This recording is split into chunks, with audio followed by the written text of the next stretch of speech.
আমরা সবাই উপস্থিত মেহমানদের একটাই কথা বলছি, কিছুক্ষণের মধ্যে আমরা শিলান্যাসটা করে দেব, ভিত্তি স্থাপনটা করে দেব এখান থেকে। কারণ বেলডাঙ্গা পর্যন্ত পুরো NH-34 ব্লক আছে। আমাদের যে ভেন্যু ফার্স্টের জায়গায় যেখানে মেন রোড লাগানো আছে ভিত্তি স্থাপনে, সেখানে প্রচুর ইটের গাড়ি। আমি অনেক রিকোয়েস্ট করে নিষেধ করেছিলাম আপনারা এখন ইট আনবেন না, পরে আপনাদেরকে ইট নেব। প্রায় 100টা ইটের গাড়ি রোডে লাইন দিয়ে আছে, নদিয়া থেকেও প্রচুর ইটের গাড়ি আসছে লাইন দিয়ে। তাই আমাদেরকে জ্যামার লেগে দিয়ে আমাদের নেটের প্রবলেম হয়ে গেছে। কাজেই আমরা এখান থেকে এক্ষুনি শিলান্যাসটা করে দেব, তারপরে ইনশাল্লাহ দোয়া হয়ে যাবে। দোয়া করে আমাদের এই সভা সমাপ্তি করব। কারণ দূর দূরান্ত থেকে যারা এসছে আবার তারা যাতে সুস্থভাবে নিজের নিজের গন্তব্যে বাড়ি জেলায় ফিরে যেতে পারেন, তার জন্য আপনাদের সকলের কাছে, এত কষ্ট করে এসছেন আমার পক্ষ থেকে মহান আল্লাহ তাআলার কাছে আপনাদের কাছে আমি দোয়া চাইব। আপনারাও আমার জন্য দোয়া চাইবেন।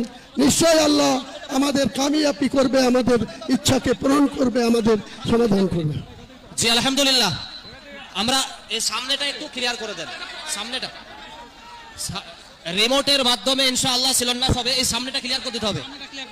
আপনাদের কাছে একটি অনুরোধ, বাইরের মেহমান এসেছেন, শিলান্যাসের পরে দোয়ার পরে আমরা যে গাড়িতে যাব সেটি খুবই স্কোয়াডের মাধ্যমে আপনারা সহযোগিতা করে এটাকে করবেন। আরেকটি জিনিস, লড়াই করতে গেলে ধৈর্য ধারণ করতে হবে, এখনো অনেক বাকি আছে।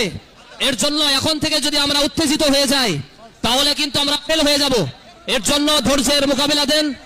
আর বসে যান, বসে যান, সামনে এসেন। কি হয়েছে?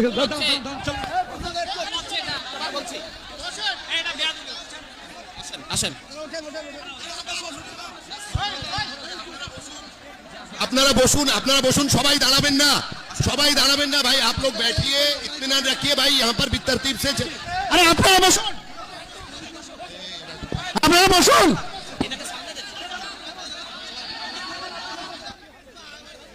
সবাই আল্লাহু আকবার, আল্লাহু আকবার, আল্লাহু আকবার, আল্লাহু আকবার। এবারে আমি বলছি, নারে তাকবীর, আল্লাহু আকবার, নারে তাকবীর, আল্লাহু আকবার, নারে তাকবীর, আল্লাহু আকবার। सारे काले करतूत वाले, सारे चैलेंज वाले, सारे नेशनल मीडिया के सामने बात आने वाले और हुमायूं कबीर साहब के सामने जिन्होंने ये कहा था कि बाबरी मस्जिद को होने नहीं देंगे, आज वो शुभ दिन आया और बाबरी मस्जिद शांति से पूरा मन से हो पाया।